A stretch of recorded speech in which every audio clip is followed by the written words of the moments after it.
ഇതാണ് ഞാൻ അപ്ലോഡ് ചെയ്ത് കൊടുത്ത സൺഗ്ലാസിൻ്റെ ഇമേജ്. എന്നിട്ടൊരു male model wearing the sunglass ഒരു ഇമേജ് ജനറേറ്റ് ചെയ്ത് തരാനായിട്ടാണ് നമ്മൾ പ്രോംപ്റ്റ് കൊടുത്തിരിക്കുന്നത്. നമുക്കത് ജനറേറ്റ് ആയിട്ട് തരുന്നത് നോക്കാം. ഇതാണ് നമുക്ക് ജനറേറ്റ് ചെയ്ത് തന്നിരിക്കുന്ന model photograph. Hi friends, welcome to our channel. ChatGPTയുടെ പുതിയ ഇമേജ് ജനറേഷൻ ഫീച്ചറാണ് നമ്മളിന്ന് നോക്കാൻ പോകുന്നത്. വളരെ ഹൈ ക്വാളിറ്റി ആയിട്ടുള്ള ഇമേജസ് നമുക്ക് ജനറേറ്റ് ചെയ്ത് തരുന്നുണ്ട്. GPT-4o മോഡലിൽ നമുക്കത് അവൈലബിൾ ആണ്. ഫ്രീ ആയിട്ടുള്ള യൂസേഴ്സിനും ബാക്കി എല്ലാ സബ്സ്ക്രിപ്ഷനിലുള്ള യൂസേഴ്സിനും അവൈലബിൾ ആണ്. ഫ്രീ യൂസേഴ്സിന് കുറച്ച് യൂസേജ് ലിമിറ്റ്സ് ഉണ്ട്, പക്ഷെ നമുക്ക് ആക്സസ് ചെയ്യാനായിട്ട് പറ്റും. അപ്പോൾ നമ്മൾ ഫസ്റ്റ് തന്നെ ChatGPTയിൽ ലോഗിൻ ചെയ്യുക. അതിനുശേഷം ഇവിടെ GPT-4o എന്ന് പറയുന്ന മോഡൽ ചൂസ് ചെയ്യുക.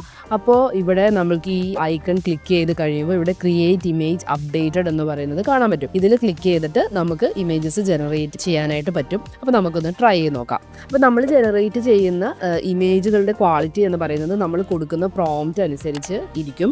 അപ്പോൾ നമ്മൾ കുറച്ചുകൂടിയും നല്ല രീതിയിൽ പ്രോംപ്റ്റ് കൊടുക്കാൻ വേണ്ടി നമ്മൾ വളരെ ഒന്ന് സ്പെസിഫിക് ആയിട്ടുള്ള കാര്യങ്ങൾ പറയുക.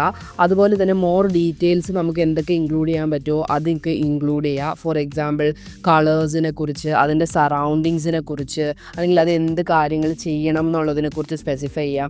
അതുപോലെ അതിൻ്റെ സ്റ്റൈല് നമ്മൾ ഒന്ന് സ്പെസിഫൈ ചെയ്ത് കൊടുക്കുക. നമുക്ക് എന്ത് ടൈപ്പ് ഓഫ് ഇമേജാണ് വേണ്ടതെന്ന്, ഫോട്ടോയാണോ, പെയിൻറ്റിംഗ് ആണോ, സ്കെച്ചാണോ,